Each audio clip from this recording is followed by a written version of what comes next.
The humidity hit Maria Castellanos like a wet blanket as she stepped out of her beat-up Honda Civic at 0545 hours. Fort Bragg's weapons maintenance facility loomed before her in the pre-dawn darkness, its concrete walls promising another day of being invisible to everyone who mattered. She adjusted her tool belt, the same one she'd worn in auto repair shops across East Texas, and took a deep breath of North Carolina air, thick with the promise of summer storms. Maria had calloused hands that told stories of carburetors rebuilt at midnight and transmissions coaxed back to life with nothing but intuition and stubbornness. At 28, she possessed the kind of mechanical genius that made engines purr and complex machinery surrender its secrets. But here at Fort Bragg, surrounded by Special Forces operators and elite military units, she was just another civilian contractor trying to make ends meet. The morning routine never varied. Clock in at 0600, grab coffee that could strip paint, and survey the mountain of weapons waiting for attention. Today's collection included M4 carbines with feeding issues, sniper rifles requiring precision scope, mounting, and a Barrett .50 caliber that had been giving its operator hell for 3 weeks running. The special ops soldiers who dropped off their weapons barely acknowledged her existence. She was the help, invisible until something went wrong. Castellanos, barked Sergeant First Class Murphy, the facility's gruff supervisor. Green Beret. Team needs that Barrett fixed by 1400. Operator says it's pulling left at distance, but 3 different armorers already looked at it. He dropped the massive rifle onto her workbench with casual indifference. Work your magic or whatever it is you do. Maria picked up the Barrett with the reverence others reserved for religious artifacts. The .50 caliber represented the pinnacle of long range. Precision, a weapon capable of engaging targets beyond 1,500 meters in the right hands. She ran her fingers along the barrel, feeling for imperfections invisible to the naked eye. Her mechanical background had taught her that the smallest flaws created the biggest problems. The other technicians watched skeptically as Maria began her examination. She'd earned a reputation as the rifle whisperer over her 3 months at Fort Bragg, but the Barrett had stumped everyone. Military armorers with decades of experience had pronounced the weapon mechanically sound. The optics were perfect, the barrel clean, the action smooth. Yet Sergeant Williams, the Green Beret sniper, insisted something was wrong. Maria started where others had ended, with the barrel's throat, the critical junction where the chamber met the rifling. Using precision gauges that most technicians considered overkill, she measured throat erosion to the thousandth of an inch. The readings made her frown. Everything appeared within specification, but something nagged at her mechanical intuition. She pulled out her borescope, a device that allowed microscopic examination of the barrel's interior. The screen displayed the throat in high-resolution detail, and there it was, a barely perceptible asymmetry in the erosion pattern. The throat had worn unevenly by 0.003 of an inch, creating a microscopic imperfection that would send bullets consistently left at extreme range. "Son of a bitch," she muttered, attracting curious glances from nearby technicians. The flaw was so subtle that standard gauges couldn't detect it, requiring the kind of precision measurement usually reserved for aircraft, engines, or space program components. But Maria's automotive background had taught her that the smallest deviations created the most frustrating problems. At 1330 hours, Sergeant Williams arrived to collect his rifle. He was a lean man with the weathered look of someone who'd spent years in hostile environments, his eyes holding the particular intensity that marked professional killers. He expected disappointment. 3 military armorers had failed to identify any problems with his weapon. "Your rifle's throat erosion is asymmetrical by 0.003 of an inch," Maria announced without preamble, handing him a detailed measurement report. "The uneven wear pattern creates barrel harmonics that shift your point of impact. zero point 0.8 minutes of angle to the left, and ranges beyond 800 meters. Williams stared at the report, then at Maria, then back at the report. 0.003? He repeated, slowly. That's microscopic.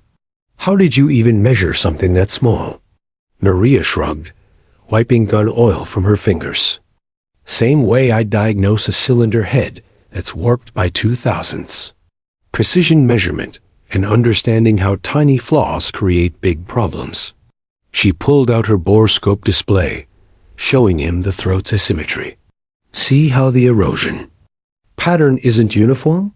Every shot magnifies that tiny deviation until it becomes a significant miss at distance.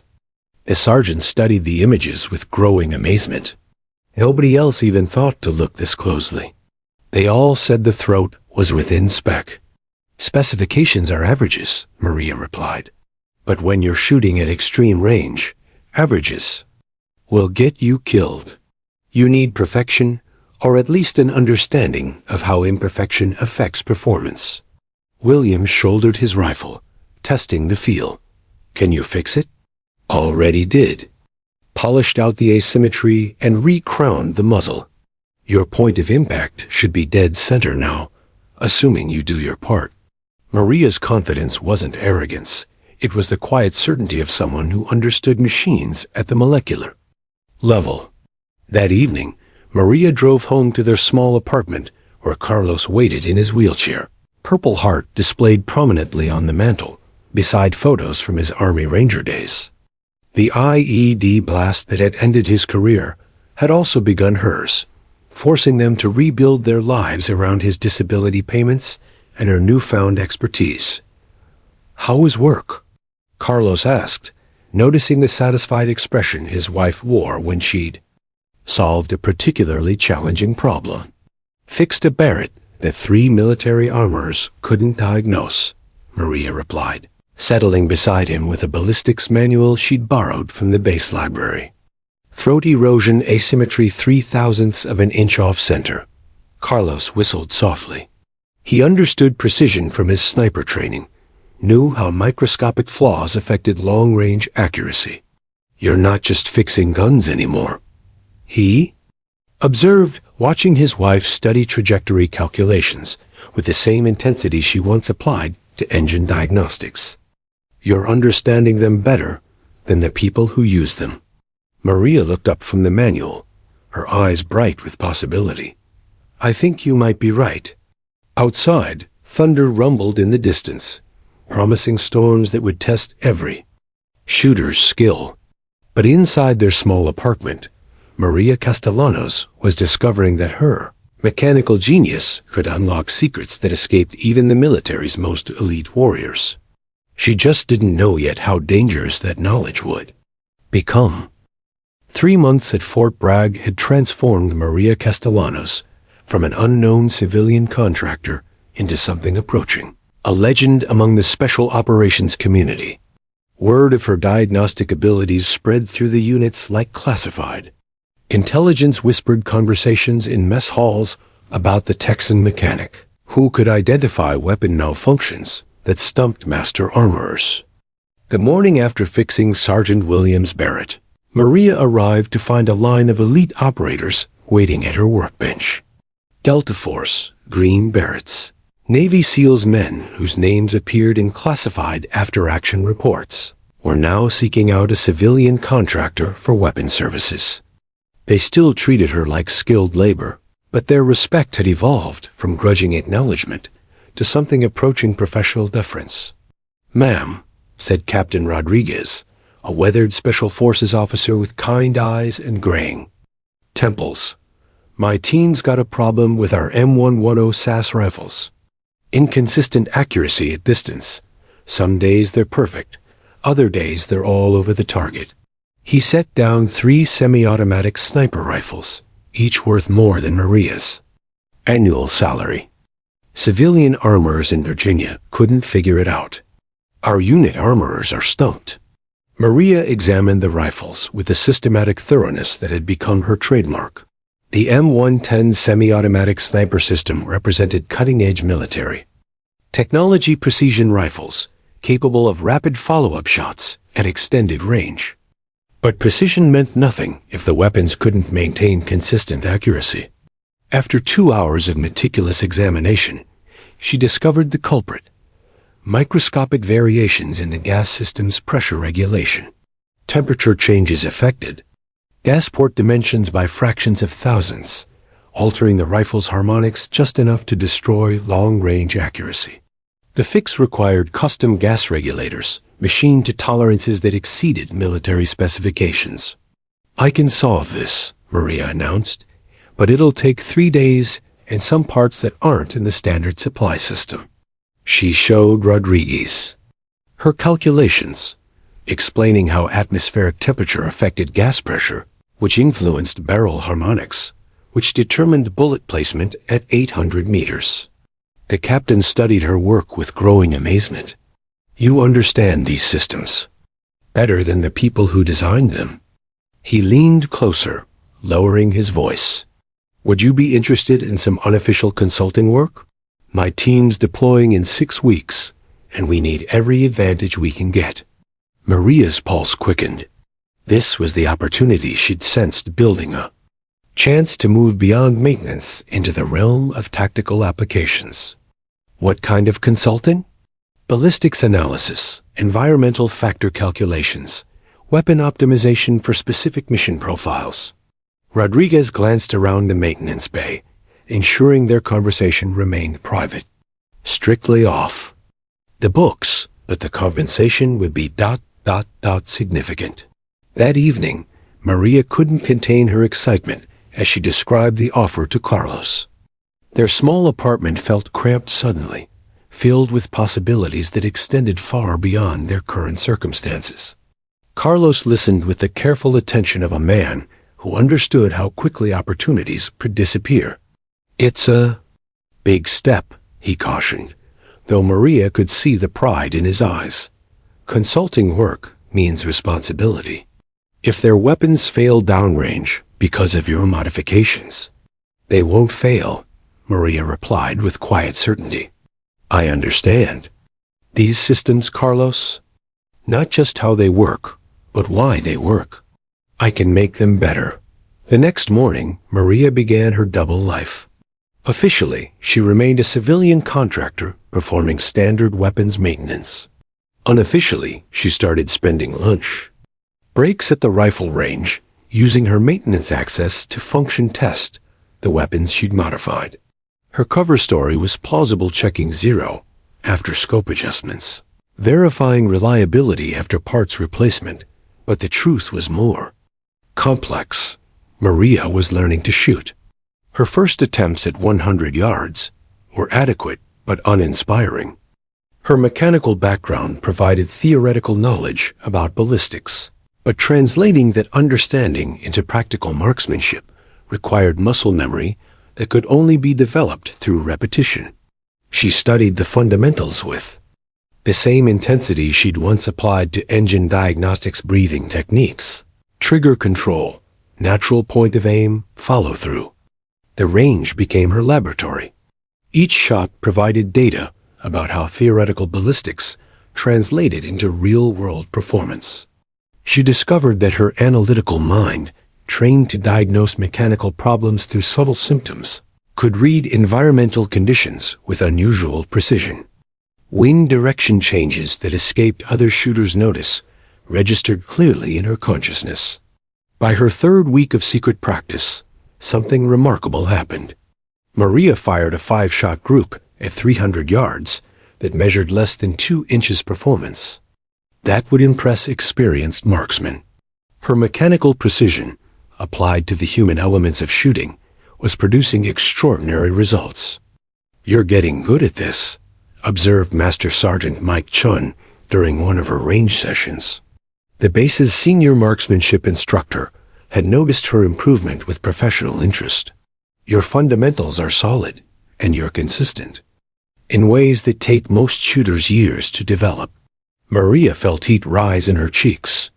"Just trying to understand how the modifications I made affect real-world performance." Chun studied her with shrewd eyes. "Bullshit. You're not just function testing. You're training. He glanced around the empty range, then spoke quietly. There's nothing wrong with that, but be careful who you share your progress with. Some people around here don't appreciate civilians who excel at military skills. His warning proved prophetic. Word of Maria's range activities began circulating through the special operations community, generating reactions that ranged from curiosity to resentment. Some operators appreciated her dedication to understanding their weapons' capabilities. Others viewed her marksmanship development as presumptuous overreach from a civilian contractor. The tension came to a head during her 6th week of training. Maria had progressed to 500-yard shots, consistently hitting targets that challenged experienced shooters. Her groups were tight, her adjustments for wind and elevation increasingly intuitive. She was entering the realm of serious marksmanship, crossing an invisible line that separated maintenance personnel from tactical operators. Impressive shooting, came a voice behind her as she finished a particularly successful string of fire. Maria turned to see Sergeant Williams, the Green Beret sniper whose Barrett rifle she'd fixed months earlier. Word is you've been spending a lot of time out here lately. Just making sure my modifications work as intended, Maria replied carefully, recognizing the subtle interrogation in Williams' tone. At 500 yards? Williams stepped closer, his expression unreadable. Most function testing happens at 100, maybe 200 meters maximum. He studied her target through binoculars, noting the tight shot grouping. This isn't function testing. This is serious marksmanship training. Maria felt trapped between honesty and discretion. Williams wasn't hostile, but his questions carried implications she didn't fully understand. I wanted to verify performance at realistic engagement distances. Williams lowered his binoculars, and for a moment, his professional mask slipped. You're naturally gifted. Better than half the designated marksmen in regular army units. He paused, seeming to wrestle with internal debate. A talent without proper training is dangerous. If you're serious about this, you need real instruction. That evening, Williams appeared at Maria's workbench carrying an unmarked box. Inside were advanced marksmanship manuals that weren't available through normal channels classified training. Materials used by special operations units. The books contained ballistics tables, environmental calculation methods, and shooting techniques that represented decades of military experience. Study these, Williams said quietly. But be extremely careful who you discuss the contents with. This information isn't meant for civilian eyes. His expression grew serious. And understand something knowledge that's advanced comes with responsibility. If you continue down this path, there's no going back to being just a maintenance contractor. Maria accepted the manuals with trembling hands, understanding that Williams was offering her something far more valuable than technical knowledge. He was providing access to the military's most closely guarded marksmanship secrets, trusting her with information that could transform her from amateur enthusiast into legitimate precision shooter. As Williams walked away, Maria realized her secret range sessions had attracted attention from the one person whose opinion mattered most. A decorated special operations sniper had just acknowledged her potential, validating months of solitary practice and opening doors she'd never imagined existed. But with that validation came a sobering reality. She was no longer just learning to shoot. She was preparing for something much more significant, though she couldn't yet comprehend what that something might be. The oppressive August heat had settled over Fort Bragg like a wool blanket soaked in humidity.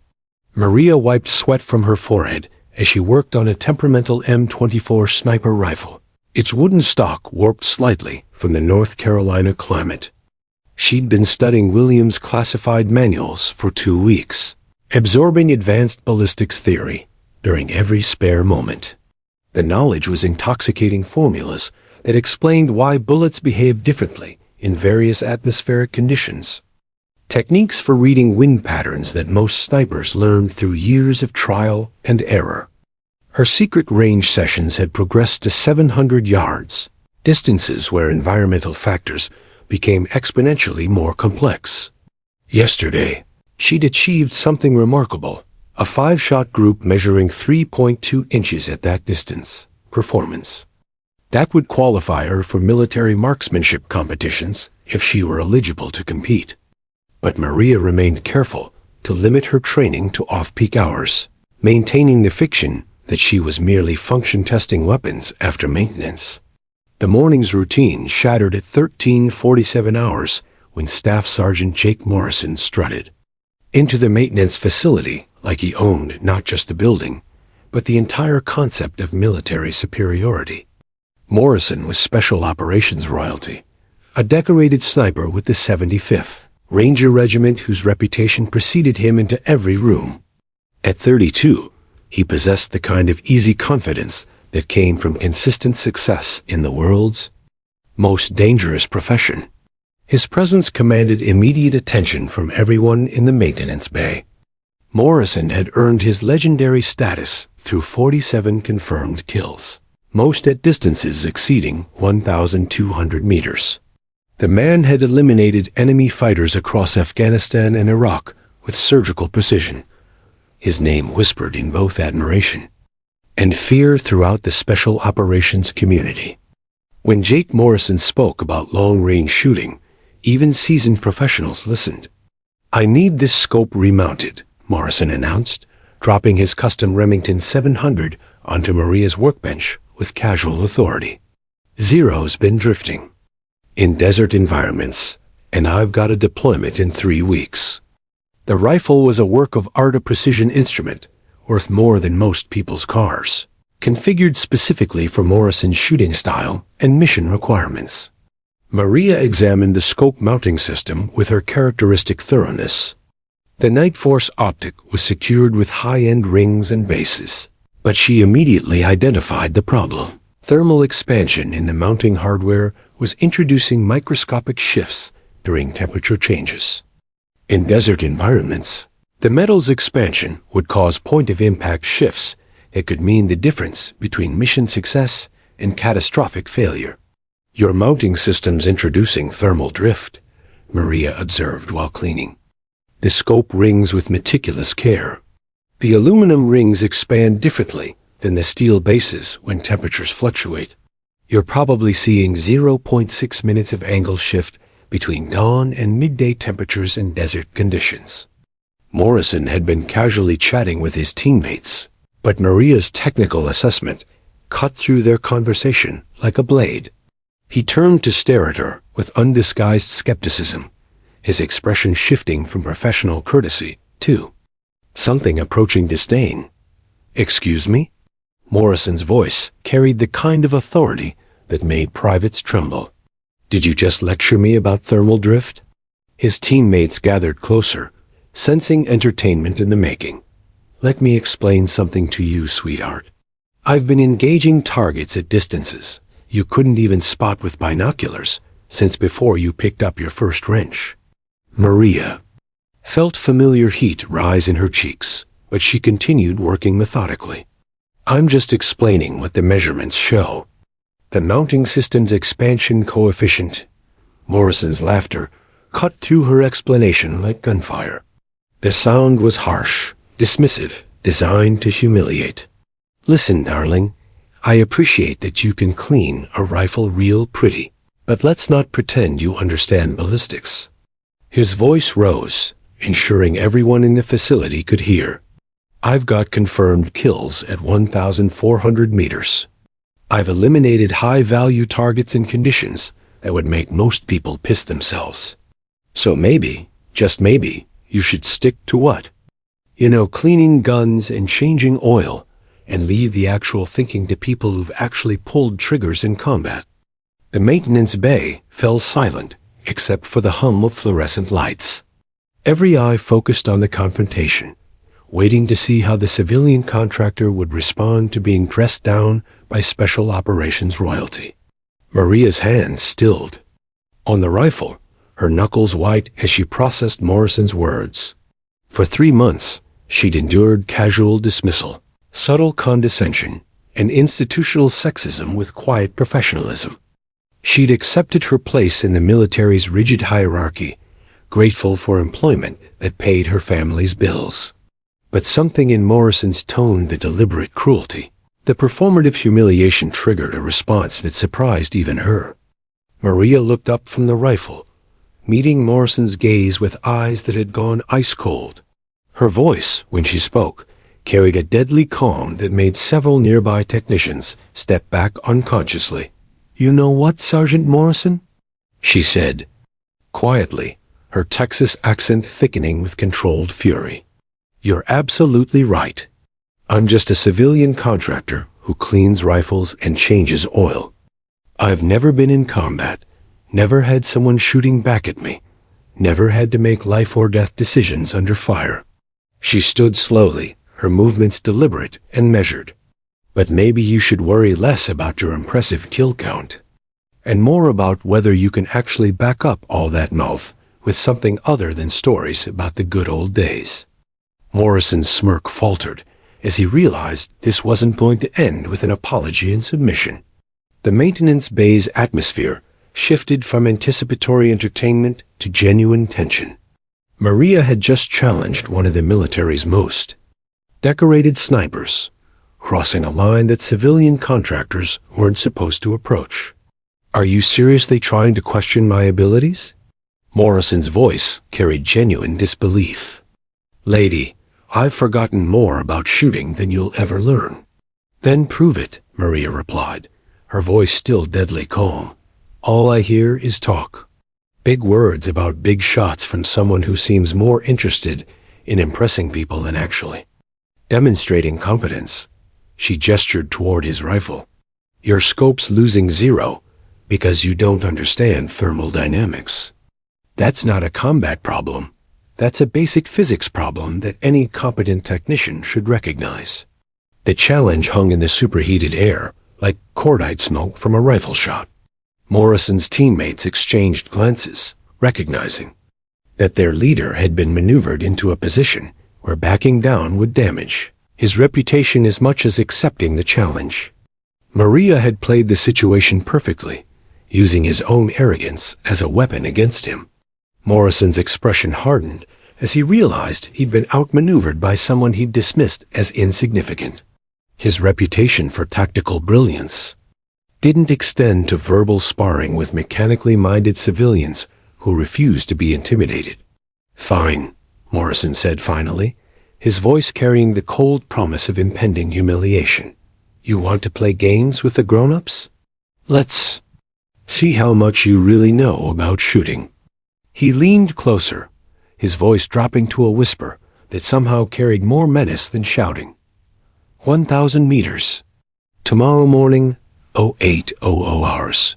You publicly apologize to everyone in this facility and admit you don't know what you're talking about. But when you hit dirt while I put rounds center mass, you'll understand the difference between book learning and actual skill. Maria's heart hammered against her ribs, but her voice remained steady. "And when I outshoot you?" Morrison's laugh was genuinely amused this time. "Sweetheart, if you can outshoot me at 1,000 meters, I'll personally recommend you for any advanced marksmanship training you want." His confidence was absolute, unshakable. But we both know that's not going to happen. As word of the bet spread through Fort Bragg with the speed of classified intelligence, Maria realized she'd just committed herself to something that would either validate months of secret preparation or destroy her credibility permanently. She had 18 hours to prepare for a confrontation that would define everything that came after. The moment everything changed had arrived with the inevitability of physics itself.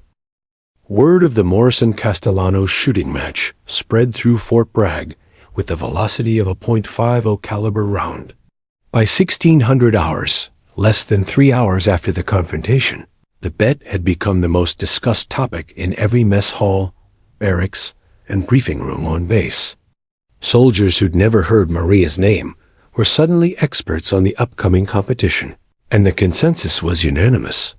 The civilian contractor was about to learn a very expensive lesson about military hierarchy. Maria drove home through the sweltering North Carolina afternoon in a daze, her hands trembling slightly on the steering wheel as the magnitude of her situation crystallized. She'd challenged Jake Morrison, a man whose shooting abilities had become legend throughout special operations communities, to a precision marksmanship contest at a distance she'd only successfully engaged twice in her secret training sessions. Her longest consistent shooting had been at 700 meters, and even that had taken weeks of practice to achieve. The apartment felt stifling when she arrived, but Carlos took one look at his wife's face and knew something momentous had occurred. He'd seen that expression only once before the night she'd decided to rebuild their car's transmission in their driveway, because every mechanic in town had told her it was impossible. "Tell me," he said simply, maneuvering his wheelchair closer as Maria collapsed onto their second-hand couch. The story poured out in fragments. Morrison's arrogance, the technical dispute, the public humiliation, and finally the impossible bet that now hung over her like a sword. Carlos listened without interruption, his combat-trained mind automatically calculating the tactical implications of what his wife had committed herself to. 1,000 meters, he repeated slowly when she finished. Against Jake Morrison. He was quiet for a long moment, processing the information. "Maria, do you understand what you've done? Morrison doesn't just hit targets at that distance. He eliminates human beings. Under combat conditions, while people are shooting back." "I know," Maria whispered, burying her face in her hands. "I know it's insane. But Carlos, you didn't see how he looked at me. How he spoke to me in front of everyone. Like I was nothing. Like everything I've learned, everything I've accomplished, was just playing with toys." Carlos studied his wife with the analytical eye of a former Ranger sniper instructor. "You've been hitting 700 meters consistently for 2 weeks. Your fundamentals are solid, maybe better than solid. But 1,000 meters isn't just 300 meters further. It's exponentially more complex. Environmental factors become critical. Wind reading becomes an art form. The smallest mistake gets magnified into complete failure. So you think I should back out?" The defeat in Maria's voice cut through Carlos like shrapnel. "Hell no." His response surprised them both with its vehemence. "You've already issued the challenge. Backing down now destroys your credibility permanently." He leaned forward in his wheelchair, his voice taking on the intensity he'd once used to brief soldiers before dangerous missions. "But we've got 18 hours to prepare you for something that should take months of training." That evening, their apartment transformed into a tactical operations center. Carlos pulled out range cards, ballistics calculators, and weather monitoring equipment he'd accumulated during his Army career. Maria spread Williams' classified manuals across their kitchen table, cross-referencing advanced techniques with environmental data from Fort Bragg's meteorological station. "Morrison's weakness is complacency," Carlos observed, studying the legendary sniper's service record on his laptop. "He's been shooting the same way for 15 years, relying on natural talent and combat experience. He's never had to think scientifically about marksmanship, because instinct has always been enough." Maria plotted potential wind patterns for the next morning, using historical weather data to predict atmospheric conditions. If the humidity stays high and the barometric pressure drops like the forecast suggests, bullet trajectory will be affected by approximately 0.3 minutes of angle at 1,000 meters. Good. Morrison probably won't even consider atmospheric density in his calculations. Carlos made notes on a range card, marking potential environmental variables. "Your mechanical background is an advantage he can't match. You understand cause and effect at a level that pure shooters never develop." They worked until 0200 hours, developing contingency plans for different wind conditions, calculating holdover values for various atmospheric scenarios, and rehearsing the mental preparation techniques that would be critical under pressure.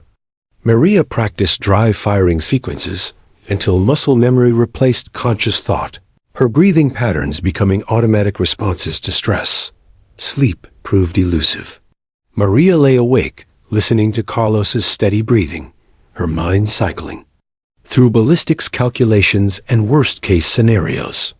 At 0500, she abandoned the pretense of rest and began her morning routine with mechanical precision shower, coffee, equipment check, range preparation.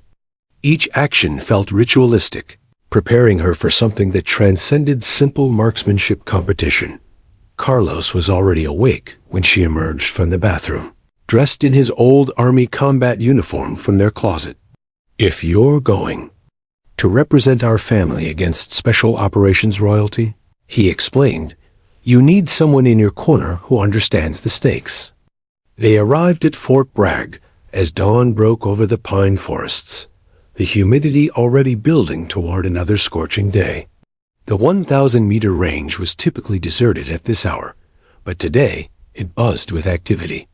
Word had spread beyond the base off-duty personnel, curious officers, and even some civilian employees had gathered to witness what many viewed as either historic marksmanship or spectacular failure. Morrison arrived precisely at 0800, surrounded by his team and radiating the casual confidence of someone attending a predetermined victory celebration. He'd brought his custom Remington 700, the same rifle Maria had worked on the previous day, now properly mounted with thermally stable rings she'd recommended. The irony wasn't lost on her. He'd be using her improvements to defeat her. Well, Morrison called out loud enough for the growing crowd to hear. "Look what we have here. The contractor who thinks she can outshoot Special Operations." His teammates chuckled appreciatively, but Maria noticed Morrison's eyes held a different expression than yesterday's casual dismissal. He'd obviously spent the evening researching her recent reputation among the operators, learning that Jake Morrison's opponent wasn't quite the amateur he'd initially assumed. Colonel Rebecca Hayes emerged from the crowd, her presence adding official weight to what had begun as a personal dispute. As Fort Bragg's senior marksmanship coordinator, Hayes had heard about the competition through command channels and decided the event warranted formal observation. "Gentlemen and lady," Hayes announced, her voice carrying across the assembled crowd. "This is an unofficial marksmanship demonstration between Staff Sergeant Morrison and Ms. Castellanos. Standard rules apply: single shot, cold bore, 1,000-meter target. Best impact wins." Maria felt the weight of dozens of eyes upon her as she prepared her borrowed rifle, a standard military M24 that lacked Morrison's custom modifications, but remained capable of extreme accuracy in skilled hands. Her preparation routine drew curious stares: meteorological measurements, wind pattern analysis, atmospheric density calculations that seemed excessive to observers accustomed to instinctive shooting.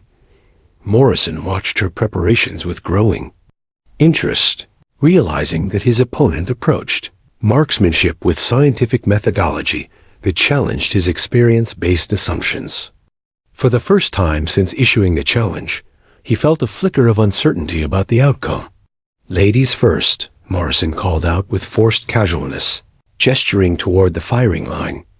Maria shouldered her rifle, settling into the prone position with the controlled breathing techniques she'd practiced thousands of times.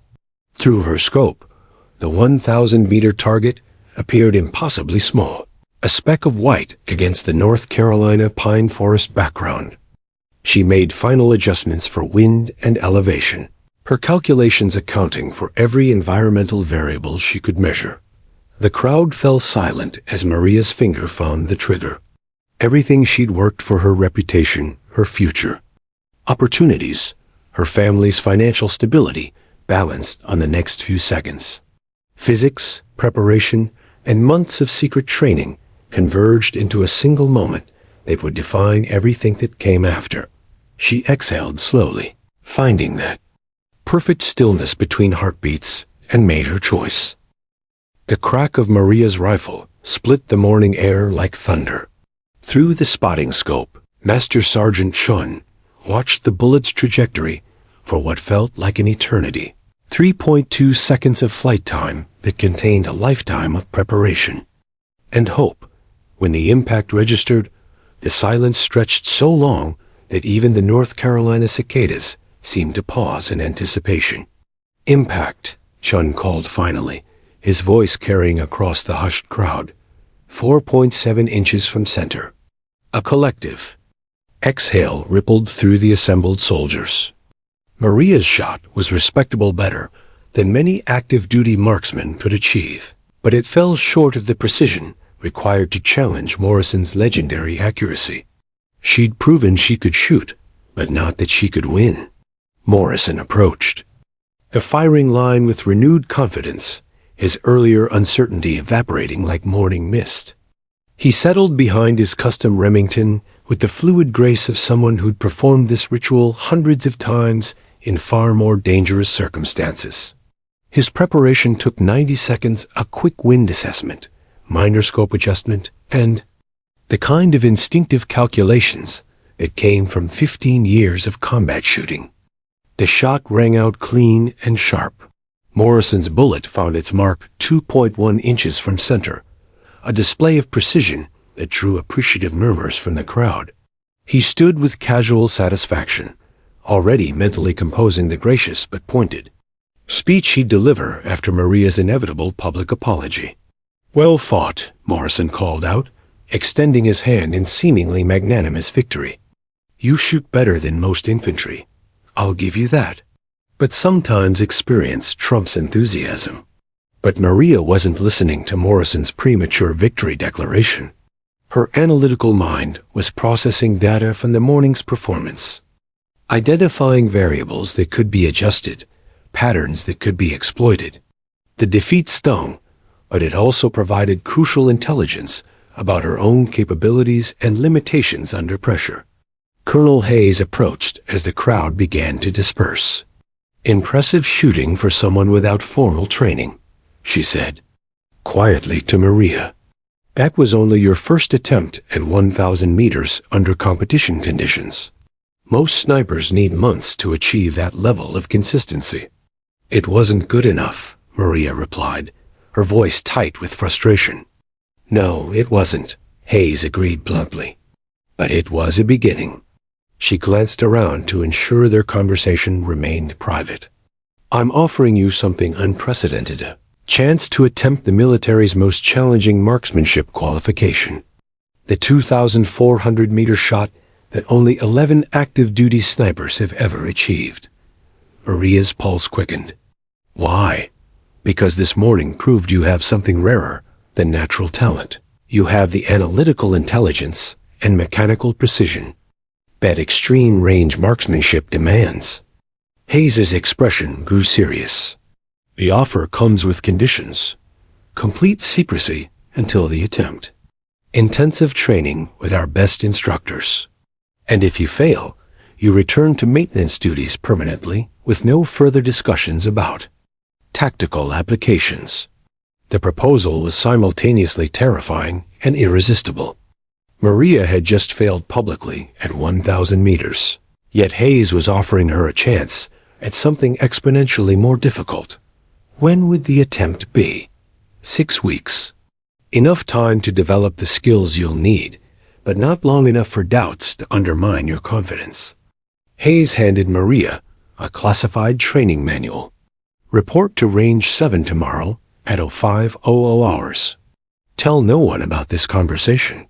That evening, Maria sat in her apartment studying the manual Hayes had provided, her mind reeling from the days, events and possibilities. The 2,400-meter qualification represented the absolute pinnacle of military marksmanship, shot so difficult that it bordered on theoretical rather than practical application. Carlos found her at the kitchen table at midnight, surrounded by ballistics charts and atmospheric calculation tables. "How are you feeling about this morning?" he asked gently. "Like I learned more from losing than I ever did from winning."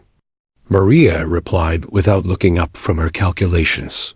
"Morrison beat me because he's consistent under pressure. But Hayes thinks I can achieve something he'll never even attempt." She explained Hayes's offer, watching Carlos's expression shift from concern to amazement to tactical calculation. As a former Ranger instructor, he understood the significance of what Maria was being offered, not just advanced training, but access to the military's most elite marksmanship secrets. 2,400 meters, Carlos repeated slowly. That's not shooting anymore. That's applied physics with lethal consequences. He studied the manual's classification markings. This knowledge isn't shared lightly. Hayes is betting her career that you can succeed. The training began before dawn the next day. Range 7 was isolated from Fort Bragg's main facilities, accessible only to personnel with special clearance. Maria arrived to find a comprehensive marksmanship laboratory, advanced meteorological equipment, ballistics computers, and precision rifles worth more than luxury cars. Her instructor was Master Sergeant Jennifer Walsh, a diminutive woman whose appearance belied her reputation as one of the military's deadliest snipers. Walsh had achieved 7 confirmed kills beyond 1,800 meters during deployments in Afghanistan, earning legendary status among special operations communities. "Forget everything you think you know about shooting," Walsh announced during their first session. "At 2,400 meters, environmental factors become more important than marksmanship fundamentals. Wind reading becomes meteorological analysis. Atmospheric conditions determine success more than trigger control." The training regimen pushed Maria beyond every limit she'd previously encountered.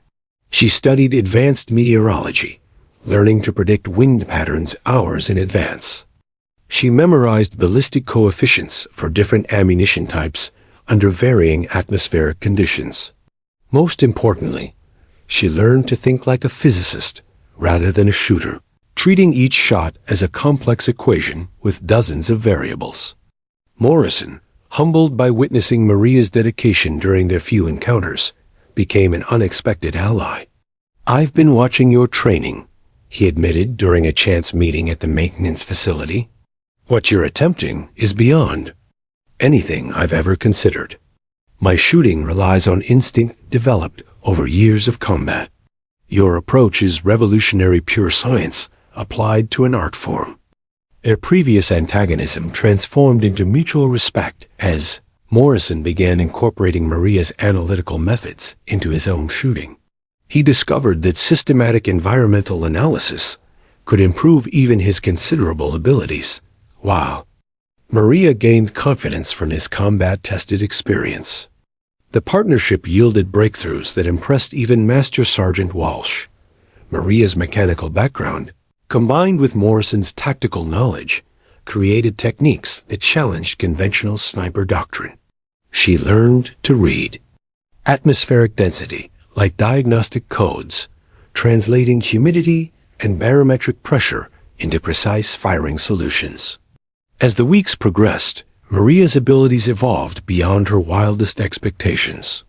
Her longest successful shot reached 1,800 meters under ideal conditions, performance that would qualify her for elite sniper units if she were military personnel. But 2,400 meters remained an intimidating barrier, requiring perfection in ways that eliminated room for error. The physics became her obsession.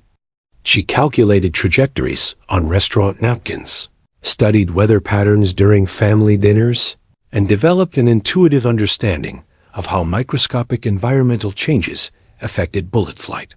Her civilian perspective, initially seen as a limitation, proved to be a crucial advantage. She approached extreme range marksmanship without preconceived military doctrine, developing techniques optimized for her specific strengths. 3 days before the scheduled attempt, Maria achieved something remarkable during practice. A 2,200-meter shot in challenging wind conditions placed within inches of her intended impact point. Walsh observed the shot with professional amazement, recognizing that her student had transcended conventional marksmanship limitations. "You're ready," Walsh announced simply. "The distance is achievable, the environmental factors are manageable, and your preparation has been flawless." She paused, studying Maria with eyes that had seen combat across 3 continents. "But understand something. This shot will define your entire future. Success opens doors to opportunities you can't imagine. Failure ends this chapter of your life permanently." As Maria prepared for sleep the night before her attempt, she reflected on the journey that had brought her to this moment. 6 months earlier, she'd been an invisible maintenance contractor grateful for employment that paid her family's bills. Now she stood on the threshold of achieving something that would rewrite military understanding of marksmanship capability. The shot that awaited her represented more than personal vindication. It was proof that excellence could emerge from unexpected places, challenging institutional assumptions about who belonged in elite military roles. The pre-dawn darkness at Fort Bragg's classified Range 12 felt different than any morning Maria had experienced. The air carried an electric tension that made her skin prickle, as if the universe itself understood the significance of what was about to unfold. At 0500 hours on a crisp October morning, she would attempt something that existed at the absolute boundary between possible and impossible, the precision shot at 2,400 meters that only 11 military snipers in history had ever achieved. Maria arrived 2 hours early, her equipment bag containing instruments that would have impressed meteorological researchers. Digital barometric pressure monitors, wind speed sensors calibrated to 0.1 miles per hour accuracy, temperature gauges sensitive to single-degree variations, and humidity meters that could detect atmospheric density changes invisible to conventional measurements. Her notebook contained 6 weeks of environmental data from similar morning conditions, creating a database that would guide every aspect of her preparation. Master Sergeant Walsh was already present, having spent the pre-dawn hours verifying range conditions and confirming target placement.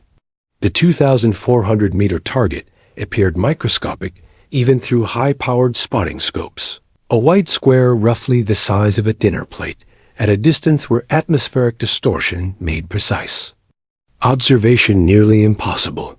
"Conditions are marginal," Walsh reported with characteristic directness. "Winds variable between 3 and 7 miles per hour from the northeast. Humidity at 78%. Barometric pressure falling slowly. Temperature steady at 52 degrees, but that could change as the sun rises." She studied Maria's face for signs of doubt or hesitation. "We can postpone if you're not comfortable with these conditions." "No," Maria replied immediately. "The calculations account for these variables. The conditions are within acceptable parameters for the techniques we've developed." She began unpacking her equipment with mechanical precision, each action part of a ritual she'd rehearsed hundreds of times. Colonel Hayes arrived as Maria began her systematic preparation routine. Word of the attempt had been restricted to fewer than 20 personnel with appropriate clearances. But those 20 represented the most elite marksmanship experts at Fort Bragg. Their presence added weight to an event that already carried career-defining implications. The rifle Maria would use was a specially configured .338 Lapua Magnum, built specifically for extreme range engagements. The weapon represented the pinnacle of precision engineering, a custom barrel manufactured to tolerances, measured in 10,000ths of an inch, and action-bedded with mathematical precision, and optics that cost more than most people's annual salaries. Every component had been selected and configured for Maria's specific shooting characteristics, creating a system optimized for her analytical approach to marksmanship. At 0630 hours, an unexpected figure appeared at the range perimeter. "Staff." Sergeant Morrison emerged from the morning mist like a ghost, his presence causing surprised murmurs among the assembled observers. He'd requested special permission to witness the attempt, despite having no official role in the proceedings. Came to see if you could back up all that scientific theory with actual performance, Morrison called out, but his tone carried none of the previous antagonism. 6 weeks of observing Maria's preparation had transformed his skepticism into genuine respect. Plus, someone needs to be here to verify that what happens today actually happened. Nobody's going to believe this story without credible witnesses. Maria acknowledged his presence with a slight nod, but her focus remained locked on the systematic preparation routine that would determine success or failure. She recorded atmospheric conditions every 15 minutes, noting subtle changes in wind direction and barometric pressure that could affect bullet trajectory across the enormous distance involved. The mathematics of extreme-range shooting became visible in Maria's notebook pages of calculations that translated environmental data into precise firing solutions. Bullet drop compensation, wind drift calculations, atmospheric density corrections, and Coriolis effect adjustments filled columns of numbers that would guide her shot placement to within inches across nearly a mile and a half. Your preparation is more thorough than mission planning for strategic operations, observed Lieutenant Colonel Martinez, Fort Bragg's senior intelligence officer. I've never seen a marksmanship attempt approached with this level of analytical precision. At 0745 hours, Maria began her final equipment checks. The rifle scope was zeroed perfectly for the specific ammunition she'd be using, match grade 338 Lapua rounds manufactured to extreme tolerances and tested for consistent ballistic performance. Her shooting position had been prepared with survey-level precision, ensuring perfect alignment with a distant target. The assembled observers fell silent as Maria settled into her firing position.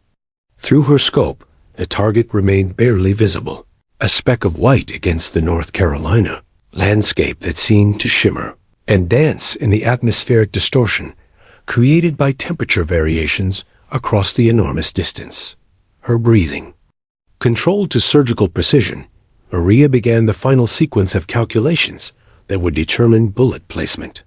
Wind speed had increased slightly to 5 miles per hour from the northeast, requiring a 2.3-minute windage correction.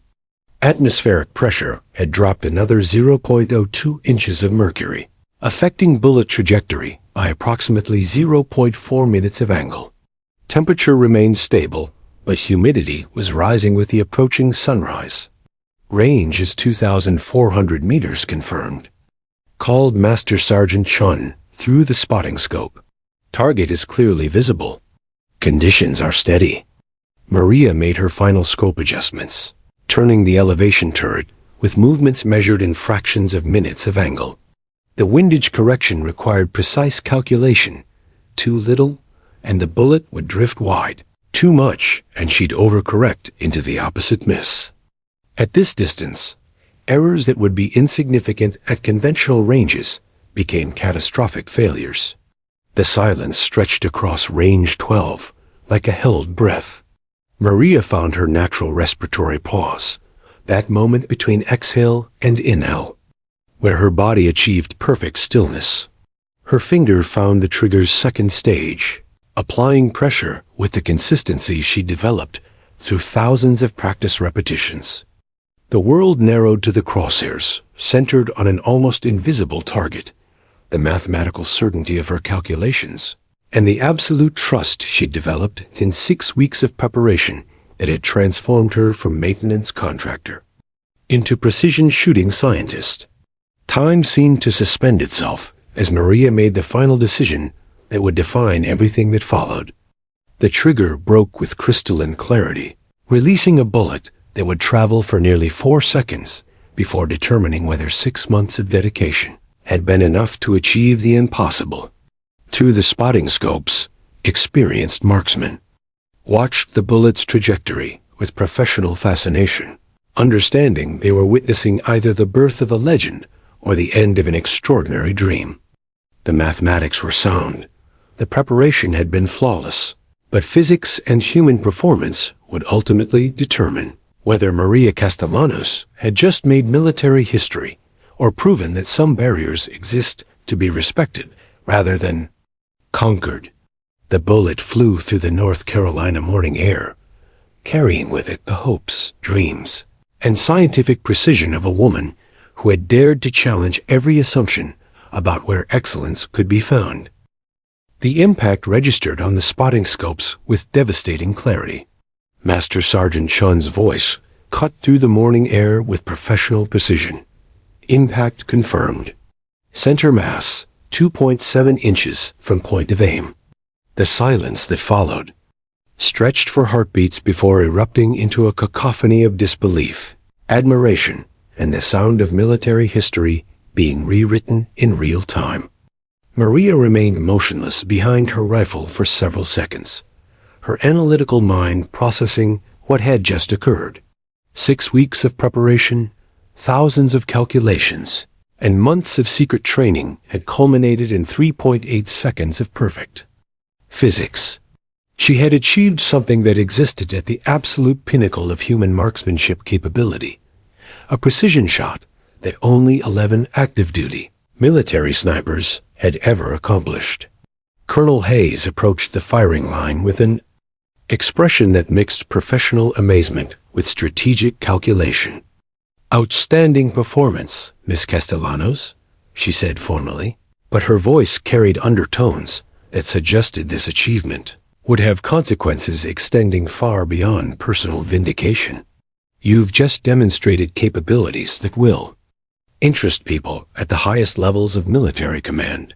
Staff Sergeant Morrison stood apart from the celebrating observers, his professional assessment of what he'd witnessed overriding any personal reactions. As a special operations sniper with 15 years of combat experience, he understood the magnitude of Maria's achievement better than anyone present. The shot wasn't just technically perfect, it represented a fundamental challenge to conventional assumptions about how elite marksmanship skills developed. "I've never seen anything like that preparation routine," Morrison admitted, as Maria began collecting her equipment. "Your approach is completely different from traditional sniper training.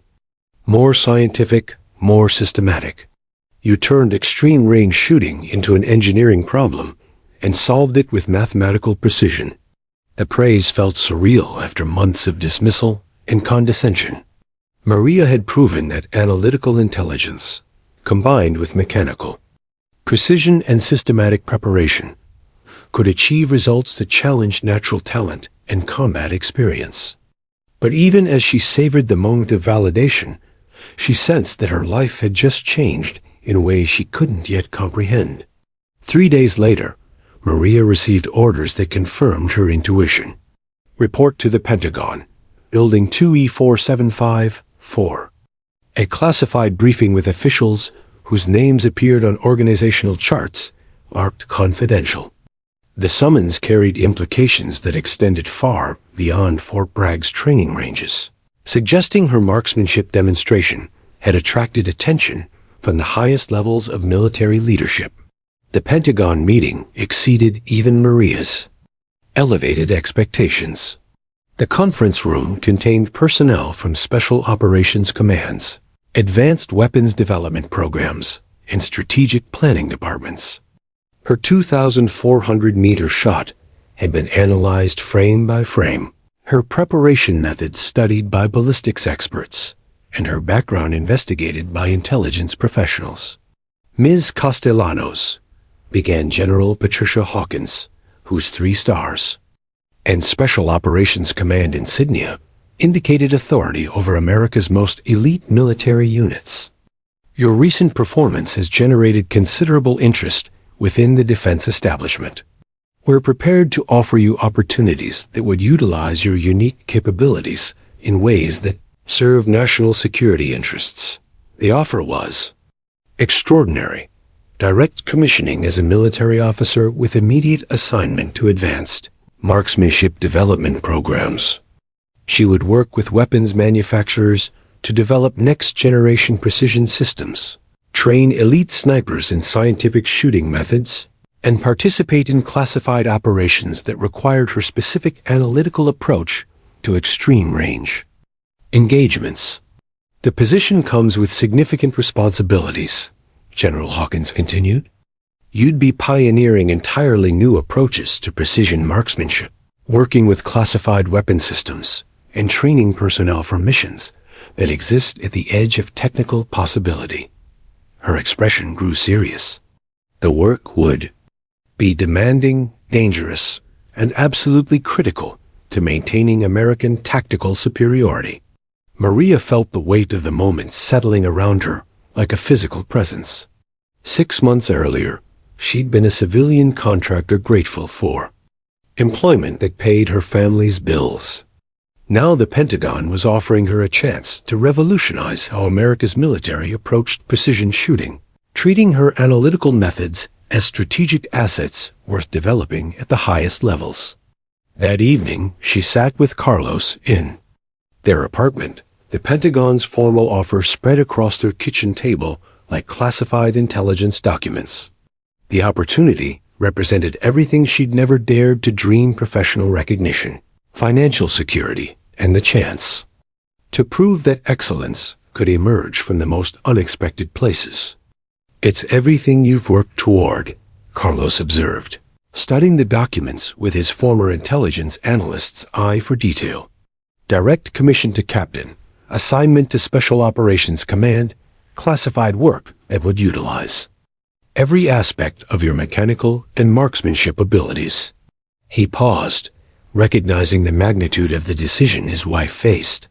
But accepting means leaving everything familiar behind and entering a world where the stakes are life and death. Maria understood the implications. Military service would mean extended deployments, classified missions, and responsibilities that extended far beyond personal achievement.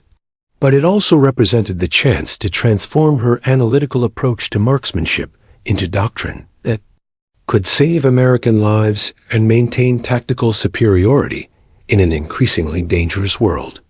The decision crystallized with the clarity of a perfect sight picture.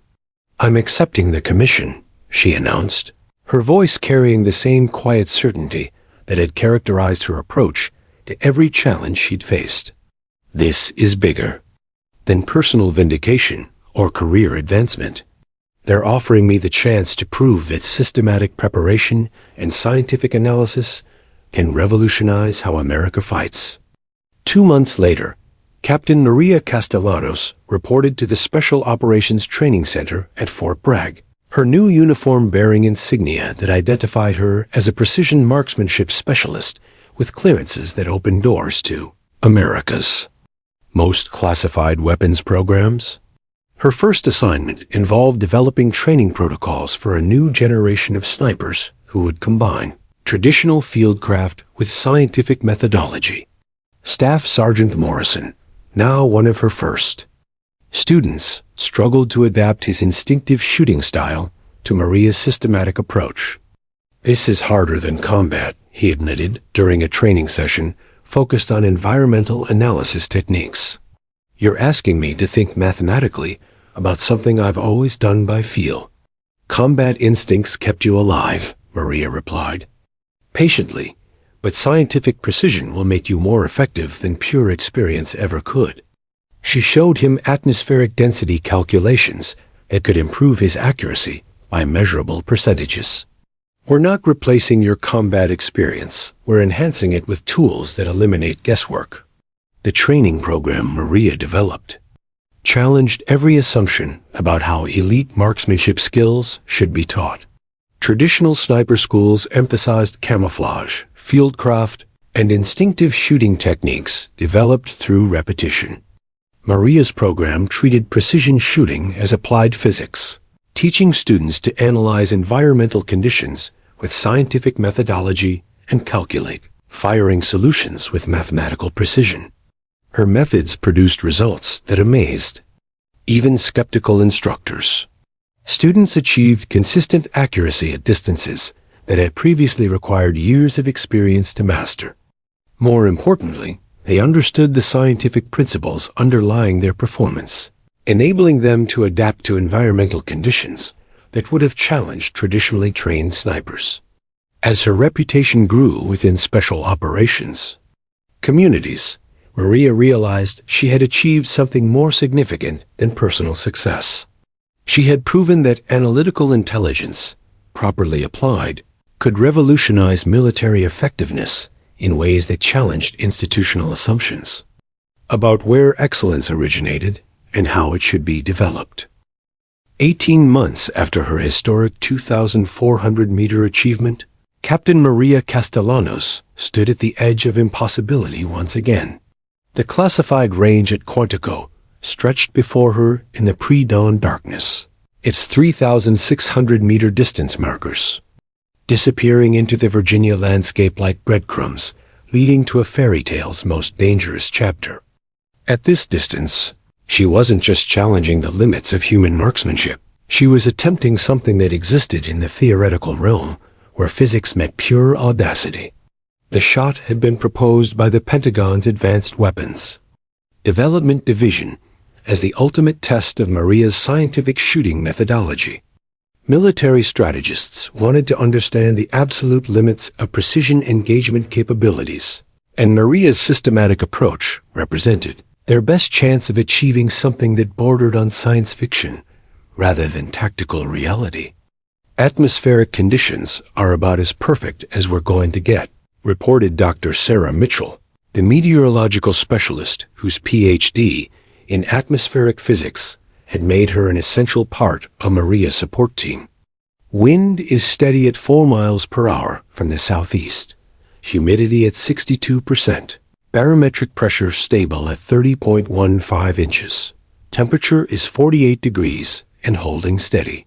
Maria studied her environmental data with the intensity of a researcher, analyzing critical experimental results. Her notebook contained 3 months of atmospheric measurements from similar morning conditions, creating a database that would guide every aspect of the shot's execution. At 3,600 meters, nearly 2.25 miles, environmental factors became exponentially more critical than marksmanship fundamentals. The rifle she would use represented the absolute pinnacle of precision engineering. A custom .416 Barrett anti-materiel system modified specifically for extreme range engagements. The weapon incorporated technological advances that pushed the boundaries of what was mechanically possible. The barrel had been manufactured to tolerances measured in millionths of an inch, the action hand-fitted by master gunsmiths, and the optic system cost more than most people's houses. General Hawkins arrived as Maria began her systematic preparation. Routine, accompanied by officials whose presence indicated the shot's strategic significance. Representatives from NATO allied forces, advanced weapons manufacturers, and intelligence agencies had gathered to witness what might be the longest precision shot in human history. The international implications are significant, General Hawkins explained quietly to Maria as observers took their positions. Success here validates American technological and tactical superiority in ways that influence global military balance. Failure suggests limitations that our adversaries would find encouraging. The pressure should have been overwhelming, but Maria felt the same analytical calm that had characterized her approach to every challenge she'd faced. Her preparation had been exhaustive, her calculations verified by ballistics experts with advanced degrees, and her equipment tested to ensure absolute reliability. The mathematics were sound. Whether human performance could execute those mathematics remained to be determined. Staff Sergeant Morrison, now one of Maria's most accomplished students, served as her primary spotter for the attempt. Their relationship had evolved from antagonism through respect to genuine partnership, with Morrison's combat experience complementing Maria's scientific methodology in ways that enhanced both their capabilities. Target acquisition confirmed. Morrison reported through his advanced spotting scope. Range is 3,600 meters, verified by laser measurement. Target appears stable with minimal atmospheric distortion. He paused, studying the distant objective that appeared impossibly small, even through high-powered optics. "Maria, this is beyond anything we've ever attempted. The margin for error is essentially zero." "I know," Maria replied calmly, settling into her firing position, with movements refined through thousands of practice repetitions. "But the calculations account for every measurable variable. The shot is theoretically possible, and the preparation has been perfect." Through her scope, the target existed more as a mathematical concept than a visual objective. At 3,600 meters, atmospheric distortion created shimmer effects that made precise aiming nearly impossible through conventional methods. Maria's approach relied less on visual acquisition than on mathematical calculation of where the target should be based on environmental data and ballistics modeling. Her final preparations took 47 minutes, a systematic process that recorded atmospheric conditions, calculated trajectory adjustments, and verified equipment functionality with scientific precision. Each measurement was triple-checked, every calculation verified through multiple methodologies, and all equipment tested to ensure reliability under the extreme demands of the shot. "Atmospheric pressure dropping slightly," Dr. Mitchell reported. "Down 0.03 inches of mercury in the last 15 minutes. That translates to approximately 0.7 minutes of angle trajectory change at your engagement distance." Maria made the corresponding scope adjustment, with movements measured in fractions of minutes of angle. At 3,600 meters, errors that would be insignificant at conventional ranges became catastrophic misses. The windage correction alone required calculations that challenged the limits of ballistic science, accounting for wind variations across nearly 2.5 miles of bullet flight path. The assembled observers fell into complete silence as Maria began her final breathing sequence. The bullet would fly for nearly 5 seconds, an eternity in marksmanship terms, where doubt could destroy concentration and anxiety could undermine muscle memory developed through months of preparation. Maria found her natural respiratory pause, that moment of perfect stillness between exhale and inhale where her body achieved absolute stability. Her finger applied pressure to the trigger, with consistency developed through 10,000 practice repetitions, feeling for the breakpoint that would release 5 seconds of physics and mathematics into the Virginia morning air. The shot broke. With crystalline clarity, the rifle's recoil absorbed by her position and equipment, while the bullet began its journey across an impossible distance. Through spotting scopes, experienced marksmen watched the trajectory with professional fascination, understanding they were witnessing either the birth of a legend that would inspire generations or the failure of humanity's most ambitious marksmanship attempt. The bullet flew through atmospheric conditions that changed subtly across its extended flight path, maintaining velocity and trajectory through calculations that had considered every measurable variable. Gravity pulled it downward in a precise arc, wind nudged it laterally according to mathematical predictions, and atmospheric density affected its speed according to physics equations that Maria had memorized like prayer. Impact.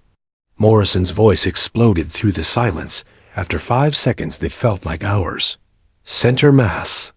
Direct hit at 3,600 meters. The celebration that erupted among the observers mixed professional amazement with strategic satisfaction. Maria had just achieved something that redefined the limits of human capability, proving that scientific methodology could overcome challenges that seemed to violate physical laws. More importantly, she had demonstrated American technological and tactical superiority in ways that would influence military planning for decades. 6 months later, Lieutenant Colonel Maria Castellanos stood at the podium during her promotion ceremony, surrounded by family, fellow officers, and the students who had learned that excellence could be achieved through systematic preparation and analytical precision. Her journey from maintenance contractor to military legend had proven that extraordinary achievement could emerge from the most unexpected places, challenging institutional assumptions about where talent originated and how it should be developed. Carlos watched from the front row, proud of the woman who had never stopped believing that dedication and intelligence could overcome any obstacle.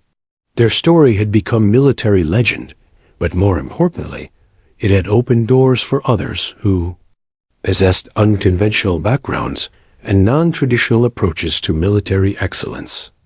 As Maria accepted her new rank and responsibilities, she reflected on the improbable journey that had brought her to this moment. The shot that had started as a maintenance contractor's response to condescension had evolved into a career that was revolutionizing how America's military approached precision warfare. The impossible had become inevitable through the application of systematic preparation, scientific methodology, and the unwavering belief that excellence could be achieved by anyone willing to work harder than seemed reasonable in pursuit of goals that appeared impossible to everyone else.